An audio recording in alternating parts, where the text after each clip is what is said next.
Pada subuh pagi ini kita melangsungkan sholat subuh berjamaah, kemudian dilanjutkan dengan thalabul ilmi, yaitu majelis ilmu, majelis dzikir.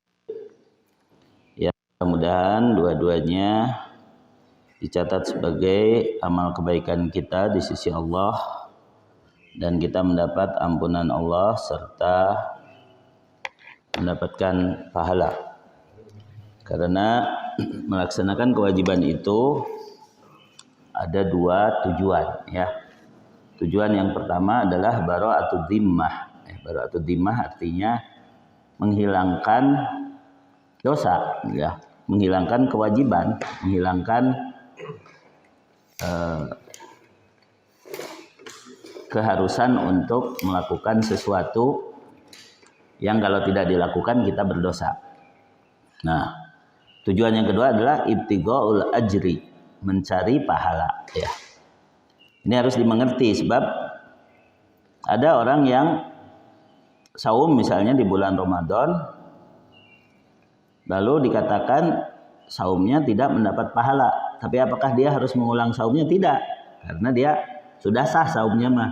Hanya karena dia ngomongin orang atau dia melakukan omongan-omongan yang enggak benar, tindakan yang bisa mengosongkan pahala saum, dia sah saumnya, dia tidak kena beban harus qada, tapi tidak dapat pahala. Begitu juga sholat, ya.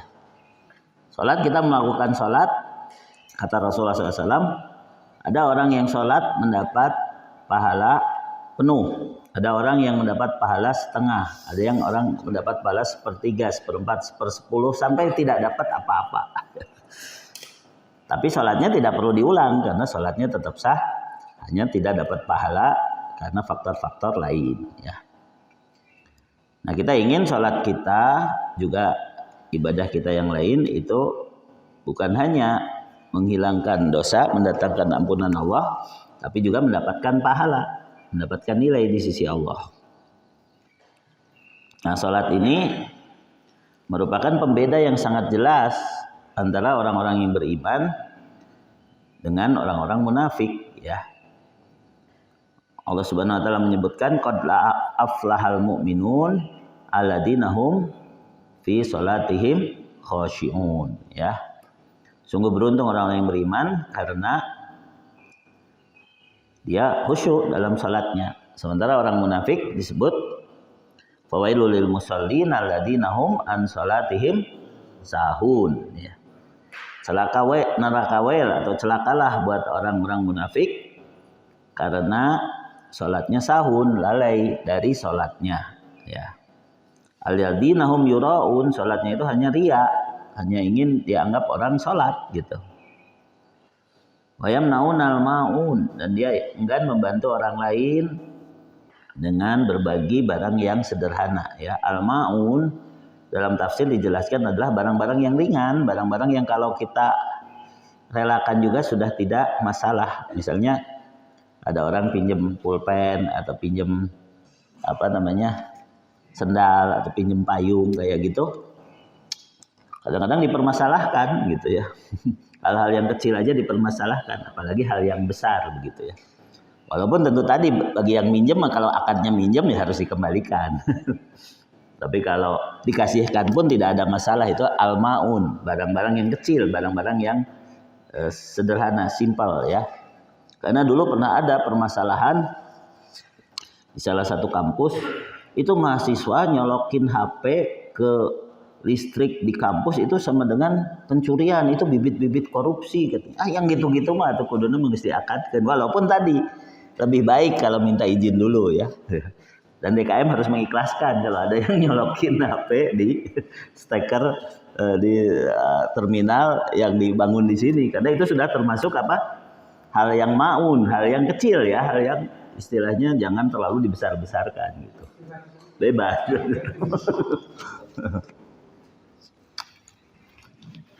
Saya kemarin nengok salah satu peninggalan ayah saya, ya, tempat usaha yang dikelola oleh salah seorang pegawai kami, ya. Kalau dulu bosnya cuma satu, bapak saya, sekarang bosnya ada 6 anak-anaknya, kan gitu. Saya nengok terus saya lihat ya. Dia melayani pelanggannya dengan ramah gitu kan, segala macam gitu kan. Jadi saya ingat orang tua saya dulu, wah ini kena gitu pendidikannya dalam mengurus toko ini kepada pegawai-pegawai ini gitu kan. Terus disediakan di depan toko itu ada air gelas, ada kopi, ada air panas segala macam. Jadi orang yang misalnya belum terlayani ya minum kopi dulu apa dulu. Terus setelah itu baru dia ketemuan. Ustaz, gimana? Ya saya kagum, saya bilang itu nurun semua ke kamu gitu kan, ngurus toko ini gitu. Saya mah anaknya nggak bisa, saya bilang kalau kayak gitu kan. Ya. Tapi ya saya kesana kan akhirnya terima setoran gitu aja. Nah tapi saya bilang cara ini luar biasa. Jadi dengan kita berbagi ke orang, kemudian membuat orang nyaman, membuat orang senang, begitu kan? Tidak kesal menunggu, kemudian disediakan tempat yang ya sudah ini mah bebas tadi tanya. Mau ngambil air bebas, bikin kopi bebas. Tapi saya sendiri ngambil air saya bilang dulu, minta airnya ya mangga gitu, saya bilang dulu karena secara etika kalau ada orangnya ya mending bilang dulu gitu. Walaupun tadi sudah disebutkan ini adalah bebas gitu, siapapun boleh ngambil kan gitu ya. Nah, ini yang dimaksud kebiasaan untuk don't sweat over little things ya. Jangan kita mempermasalahkan hal-hal yang kecil ya. Ya seperti tadi ya. Nyolokin steker ya istilahnya kalau misalnya dinyatakan bebas itu lebih baik lagi. Tetapi hal-hal yang begitu dianggap besar sementara hal yang lebih besar tidak diperhatikan itu salah prioritas ya. Salah seorang sahabat pernah ditanya oleh seorang khawarij ya. Apa hukumnya ketika umrah membunuh nyamuk begitu ya. Sahabat itu malah marah, kalian sudah membunuh Hasan dan Husain tapi malah sekarang mempermasalahkan membunuh nyamuk kayak orang tako aja gitu kan. Ya. Pembunuhan yang lebih besar dia tidak permasalahkan, yang kecil-kecil dipermasalahkan gitu kan.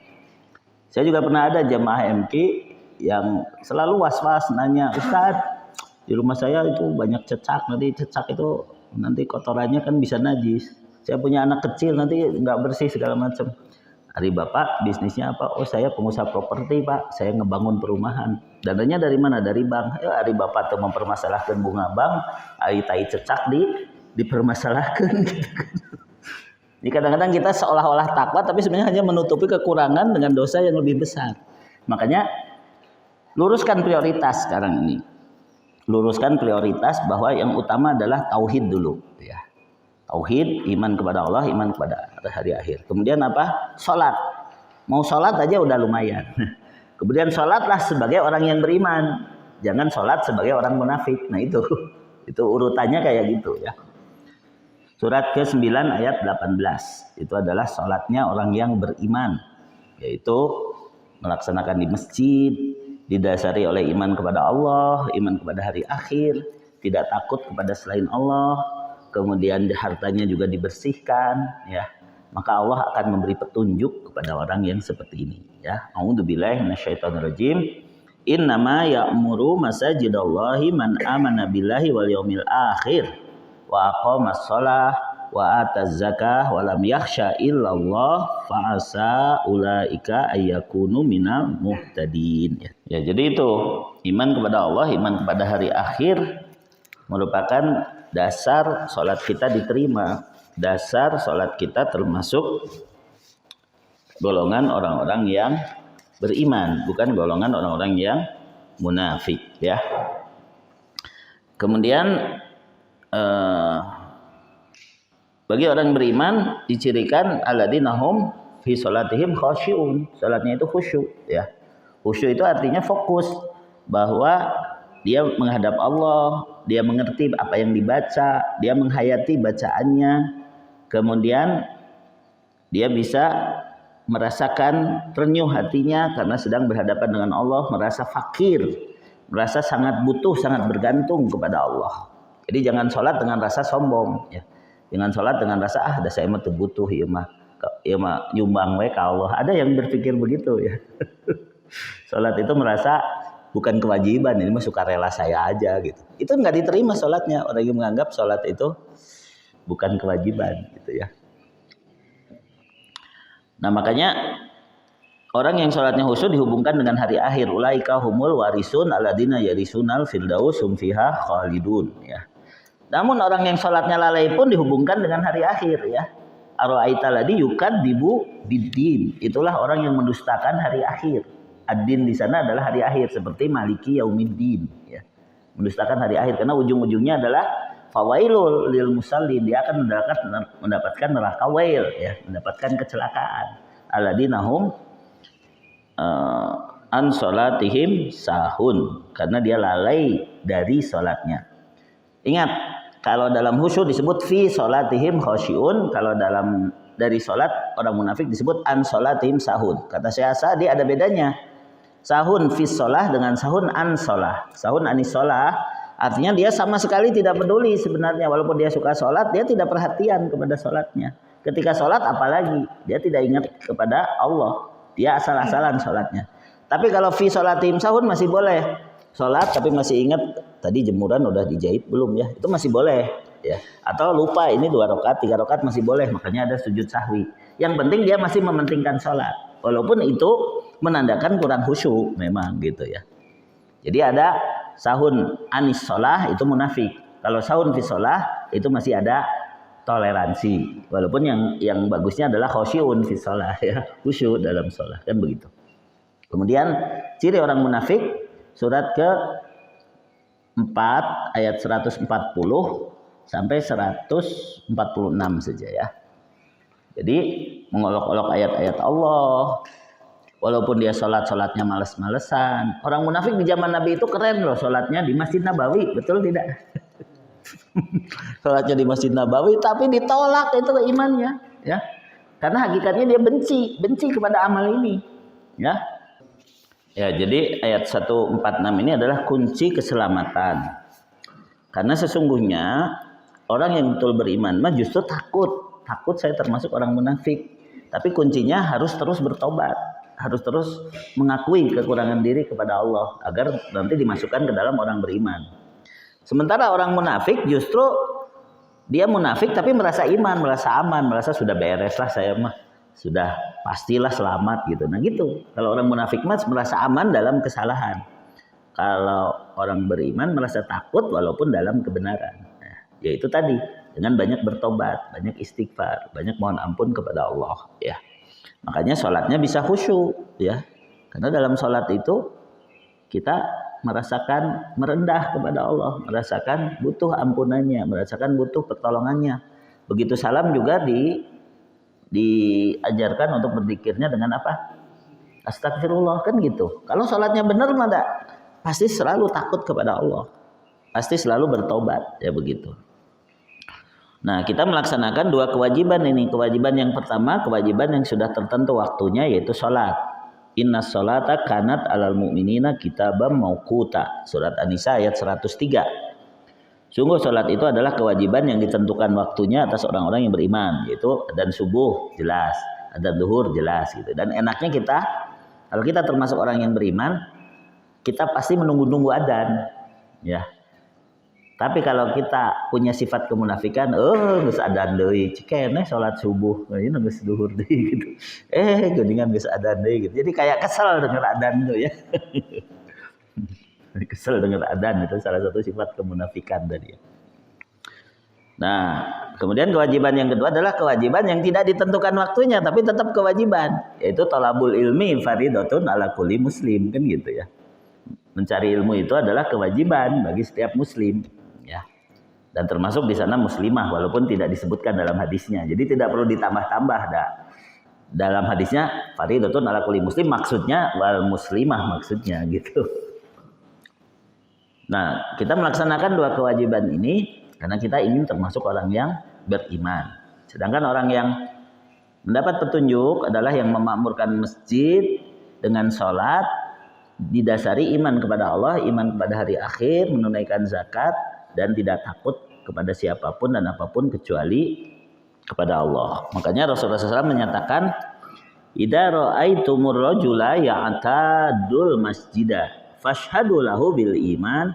Qala Allah Ta'ala innama ya'muru masajidallah man amana billahi wal yawmil akhir wa aqama shalah wa ata zakah fa asa ulaika ayakunu minal muhtadin. Hadis riwayat Ahmad ya. Jika kamu melihat ada orang yang mondar-mandir ke masjid ya, saksikan bahwa dia orang beriman.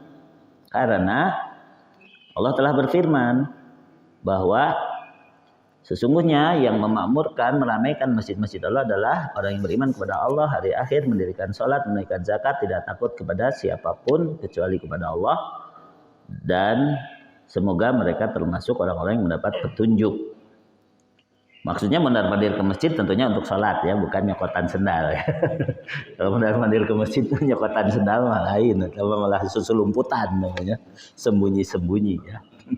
Kemudian yang dimaksud fa'asa ulaika ayakunu minal muhtadin, semoga mereka termasuk orang-orang yang mendapat petunjuk. Kata sahabat Abdullah bin Abbas ya, kullu asa fil Qur'ani wajibah.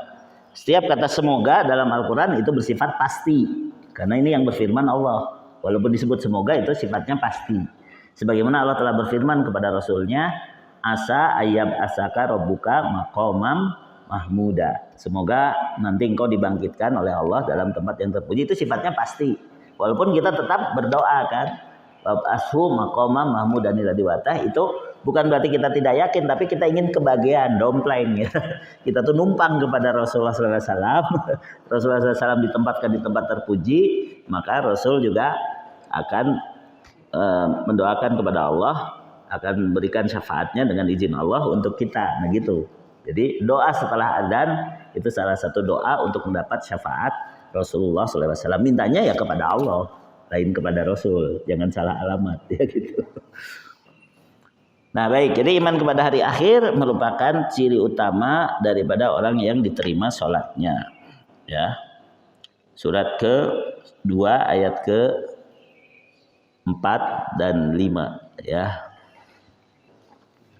Jadi selaras antara surat At-Taubah ayat 18 yang menunjukkan orang yang memakmurkan masjid dengan sholat itu beriman kepada Allah dan hari akhir. Kemudian surat Al-Baqarah yang menyatakan orang yang bertakwa itu orang yang beriman kepada hari akhir, sehingga mereka lah orang yang diberi petunjuk kan tadi ya, diberi petunjuk dan mereka orang yang beruntung. Wabil akhirati hum yuqinun ya. Dan mereka yakin terhadap hari akhir, ulaika ala hudam mir rabbihim wa ulaika humul muflihun. Maka merekalah yang berada dalam petunjuk Allah dan merekalah orang yang beruntung. Apa itu yakin? Yakin itu al ilmu tam al mujibul lil amal. Ilmu yang sempurna yang mengharuskan seseorang beramal berdasarkan ilmu itu. Jadi segala sesuatu dihubungkan dengan keyakinan kita terhadap Allah, keyakinan kita terhadap hari akhir ya. Saya alhamdulillah ngisi di Darut Tauhid ya sudah 20 tahunan. Saya banyak terpengaruh oleh cara-cara Agim ya dalam mengajarkan keyakinan ya. Kalau dulu yang namanya handycam kayak gini itu mahal ya, susah. Saya waktu wawancara dengan Agim untuk majalah Risalah waktu itu ya, diingatkan ya, ini alhamdulillah kami punya handycam, tapi sebenarnya handycam ini kan merekam semua omongan kita, merekam semua amal kita. Kalau manusia saja punya teknologi seperti ini, kita harus yakin. Allah telah berfirman, ma yalfidu min qaulin illa ladaihi raqibun atid. Tidak ada satu ucapan pun kecuali di sisinya ada malaikat yang dekat dan selalu mencatat ya. Jadi rekaman perbuatan kita itu pasti lebih canggih lagi nanti diputar di akhirat. Jadi lihat handycam aja ingat akhirat gitu maksudnya ya. Kemudian saya belajar di astronomi, dikasih tahu matahari panasnya 6.000 derajat, di permukaannya 15 juta derajat, di intinya ya. Kalau kita masuk matahari mah udah hangus lah, habis kita ya, nggak nyisa apa-apa, bubuk kabeh gitu kan. Tapi Allah menjanjikan orang kafir akan masuk neraka, dan neraka itu disetel pas gitu kan, untuk menyiksa dengan pedih, kulitnya hangus ya, kulit mukanya ngelotok tapi diganti dengan kulit yang baru ya. Naudzubillahi min dzalik ya. Jadi ingat lihat matahari ya, merasakan panas, harus ingat aduh neraka lebih panas, kalau gitu saya mending sabar aja gitu ya. Itu dulu Syekh bin Baz waktu memimpin jamaah haji 800 orang di bis berdesak-desakan, lalu dikasih tahu Syekh itu merasa kepanasan, ada yang AC-nya mati, maka diceramahin sabar saja, sudah dekat ya, kita sedang mencari ridho Allah, semoga jadi penghapus dosa, udah tenang semuanya. Jadi Syekh Khalid As-Sabat menceritakan itu, Syekh bin Baz itu seorang yang buta, memimpin 800 orang tapi menenangkan ke mereka. Saya memimpin jamaah umroh saja 20 orang, kadang-kadang kayak ngomel-ngomel kita kesel gitu. Ini bisa 800 orang bisa bikin tenang ya, karena apa? Karena ya diyakinkan tentang hari akhir. Dikembalikan kepada bertawakal, bersabar kembali kepada Allah ya. Allah menjanjikan wasari'u ila magfirati min rabbikum wa jannatin 'arduhas samawati wal ard. Bersegeralah mendapat ampunan Allah dan surga yang seluas langit dan bumi ya. Kita sekarang tahu bumi itu hanya titik kecil saja. Ya, matahari 150 juta kilometer dari bumi, besarnya 1,3 juta kali bumi. Matahari itu hanya salah satu bintang dari sekitar 400 miliar bintang di galaksi Milky Way atau galaksi Bima Sakti. Galaksi kita hanya 101 dari 170 miliar galaksi kira-kira ya di langit pertama. Semua yang ada bintangnya itu disebut langit pertama ya. Lalu kita diundang untuk wasari'u ila magfirati min rabbikum wa jannatin arduhas samawati wal ard. Surga itu seluas langit dan bumi. Jadi kalau kita masih tercidun, terlalu cinta dunia, itu kata Bang Haji mah sungguh terlalu ya. Kita sekarang rebutan di dunia yang sempit dengan 7,9 miliar orang lainnya. Kemudian kita diseru untuk mendapatkan surga yang seluas langit dan bumi, lalu kita masih sibuk dengan ini, ya terlalu ya. Ya tadi malam saya ceritakan di Zoom ya, walaupun diulang tapi karena tidak semua hadir. Ada seorang pengusaha di Saudi, dia kaya raya, konglomerat lah ya.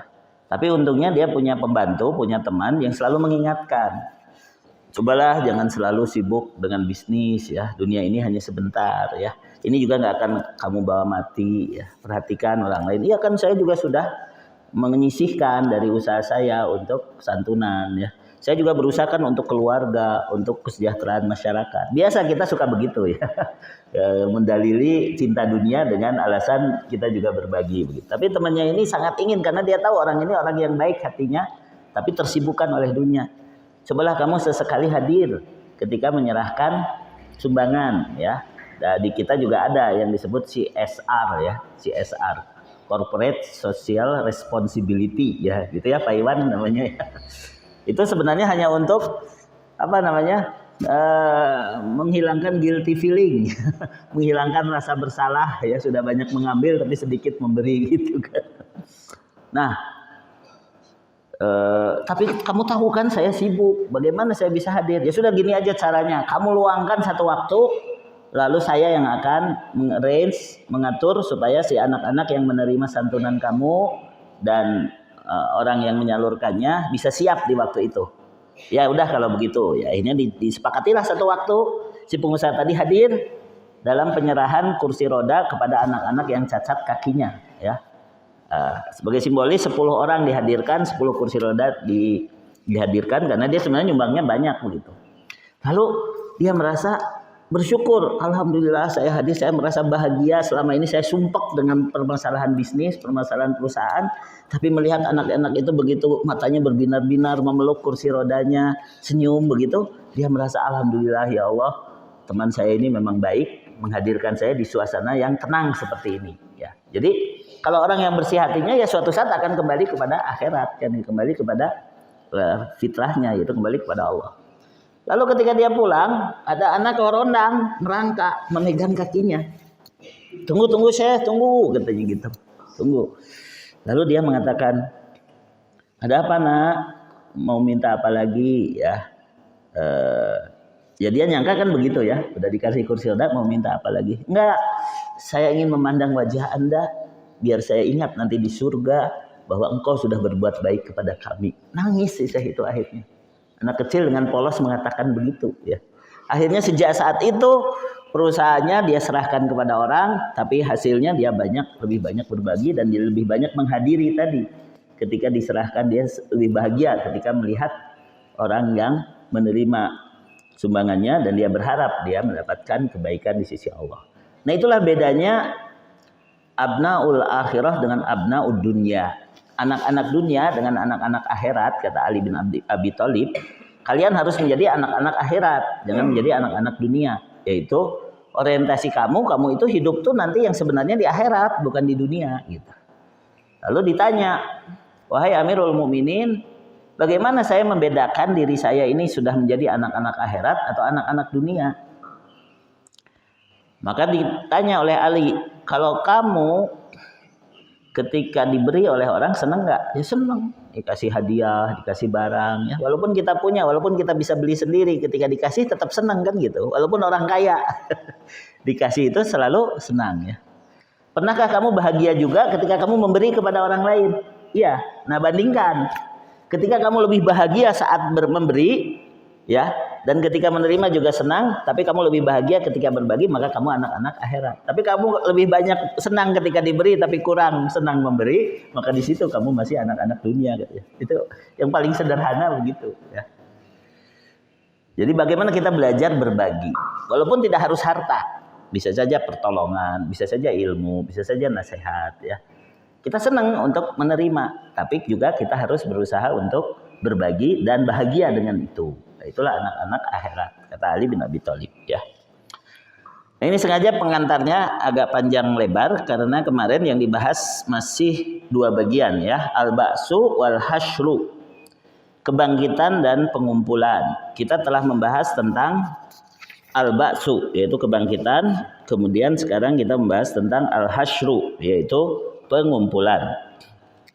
Setelah dibangkitkan, seluruh manusia digiring ke padang mahsyar. Ya, mahsyar ini artinya tempat berkumpul, tempat penggiringan. Ya, di mana Allah Taala berfirman, "A'udzubillahi minasyaitonirrajim, yauma tasyaqqaqul ardu anhum sira'a, dzalika hasyrun alaina yasir." Yaitu pada hari bumi terbelah-belah menampakkan mereka, lalu mereka keluar dengan cepat. Yang demikian itu adalah pengumpulan yang mudah bagi kami. Ya. Wa yawma nusayyirul jibala wa taral arda barizata wa hasyarnahum falam nugadir minhum ahada. Dan ingatlah akan hari yang ketika itu kami perjalankan gunung-gunung dan kamu akan dapat melihat bumi itu datar dan kami kumpulkan seluruh manusia dan tidak kami tinggalkan seorang pun dari mereka ya. Bumi jadi rata, tidak ada gunung, tidak ada lembah. Manusia mati di dalam bumi, mati di lautan, mati di udara, meledak di luar angkasa, semuanya tidak ada yang dilewatkan ya. Semua akan dikumpulkan di tempat berkumpul itu ya. Wa yauma nahsyuruhum wa yauma yahsyuruhum, ketika Allah mengumpulkan mereka, ka'alam yalbasu ila sa'ata minan nahar yata'arafuna bainahum qad hasiral ladina kadzabu bi liqa'illah wa ma kanu muhtadin. Dan ingatlah akan hari yang di waktu itu Allah mengumpulkan mereka. Mereka merasa di hari itu seakan-akan mereka tidak pernah berdiam di dunia kecuali hanya sesaat di siang hari. Di waktu itu mereka saling mengenali. Sesungguhnya rugilah orang-orang yang mendustakan pertemuan mereka dengan Allah dan mereka tidak mendapat petunjuk. Ya, surat Yunus ayat 45. Jadi ketika di padang mahsyar itu semua orang merasa hidup itu hanya sebentar saja. Ya, makanya orang yang beriman sadar sejak sekarang hidup kita itu cuma sebentar. Satu hari di padang mahsyar itu seperti 50.000 tahun yang kita hitung. Satu hari setara dengan 50.000 tahun.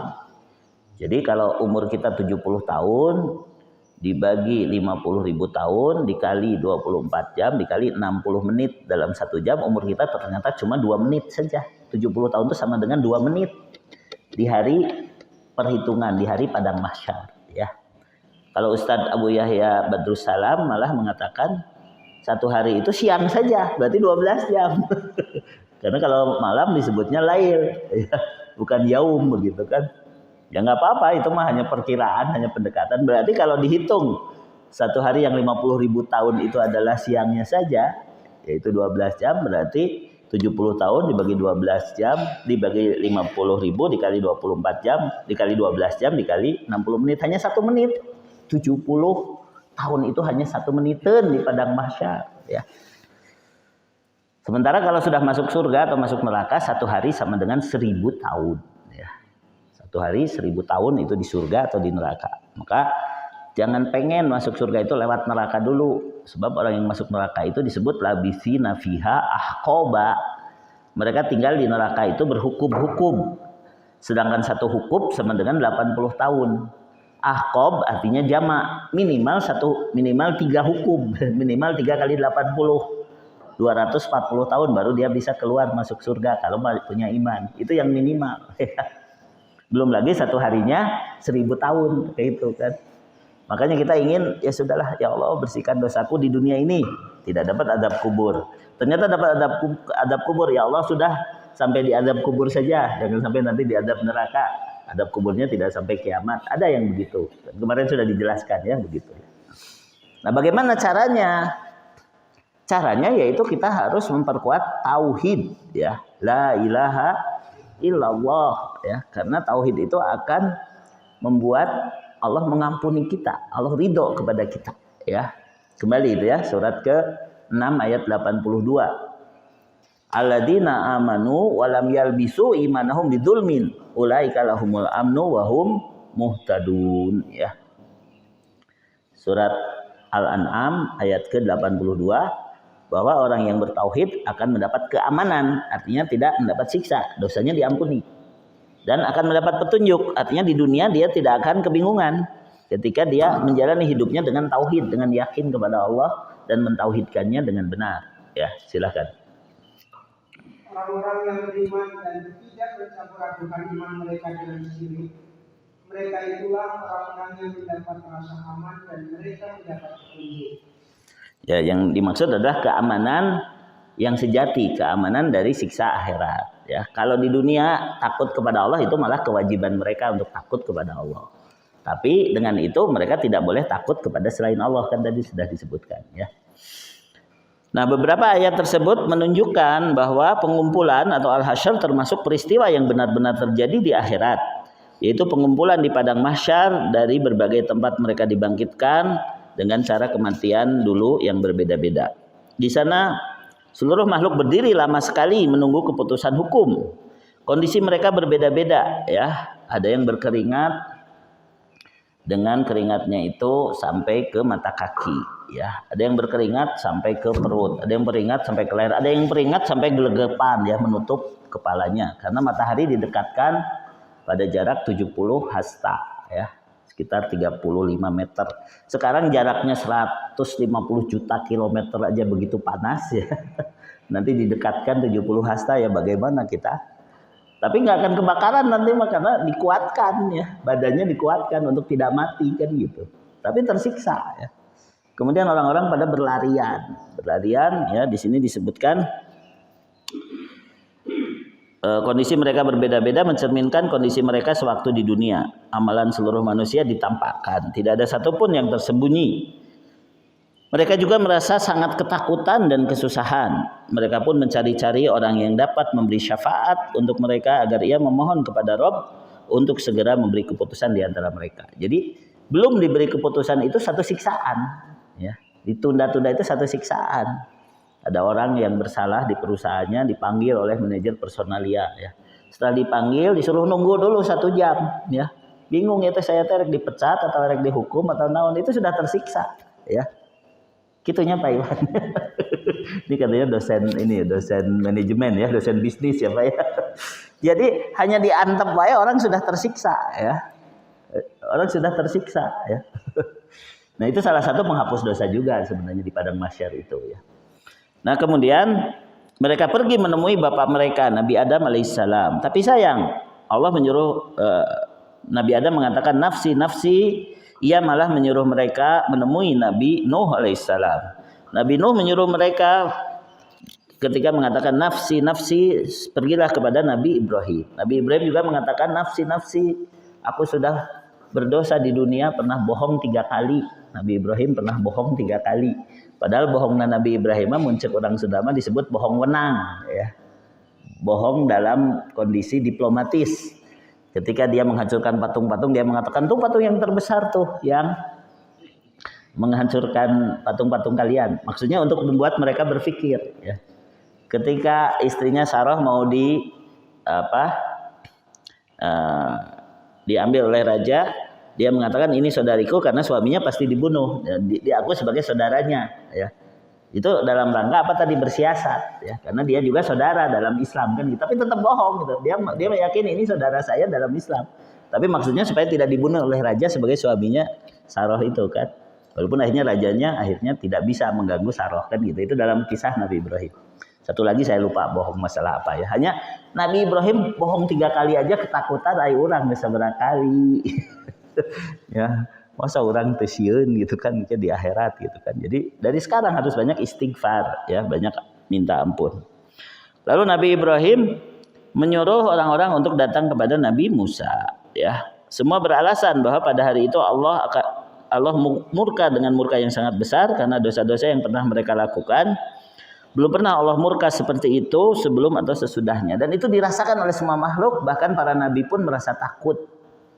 Karena kalau kita hanya menduga-duga saja, datang ke rumah saudara, tidak ditemuin, dibaedan, iya ngambek naonnya gitu kan, kita menduga-duga. Tapi itu sudah nggak enak, betul tidak?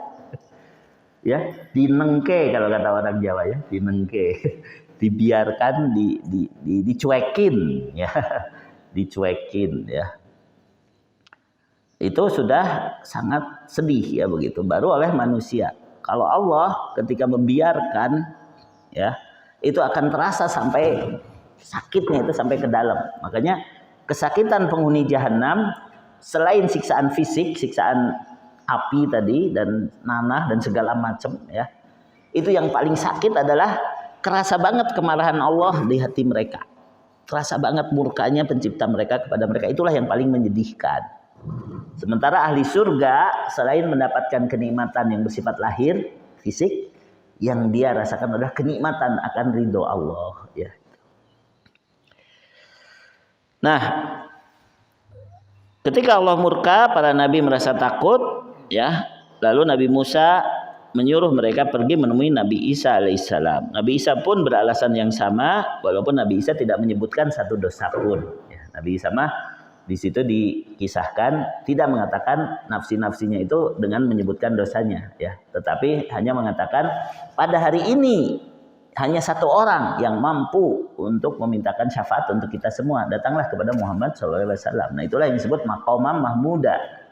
Yaitu tidak ada manusia lain yang sanggup untuk menghadap Allah untuk memulai perhitungan di padang mahsyar, untuk memutuskan di antara manusia dan meringankan kengerian orang-orang yang beriman.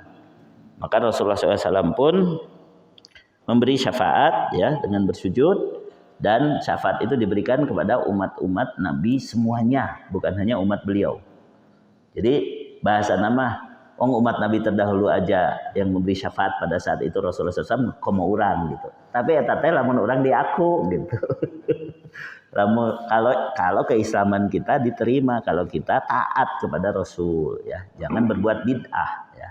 Makanya penting untuk meneladani Rasulullah SAW agar kita pada hari pengumpulan di padang mahsyar termasuk orang yang mendapat syafaat, diringankan dari ketakutan di hari itu, walaupun belum selesai karena belum mulai perhitungan. Jadi pembahasannya nanti tentang ditampakkannya amal dan hisab atau perhitungan, insya Allah pada pertemuan berikutnya dalam masalah akidah ya. Sebelumnya saya ingatkan tadi, mari kita betul-betul setia kepada Rasulullah SAW dengan terus mengikuti sunnah agar kita diampuni Allah, agar kita dicintai Allah. Jangan berbuat bid'ah, jangan mengikuti bid'ah ya. Surat ketiga ayat 31 ya. Qul in kuntum tuhibbunallah fattabi'uni yuhibbukumullahu wa yaghfir lakum dzunubakum wallahu ghafurur rahim ya. Ya, itulah penutup untuk kajian akidah tentang hari akhir hari ini, yaitu membahas tentang mahsyar. Berikutnya nanti akan membahas tentang hisab ya, insyaallah.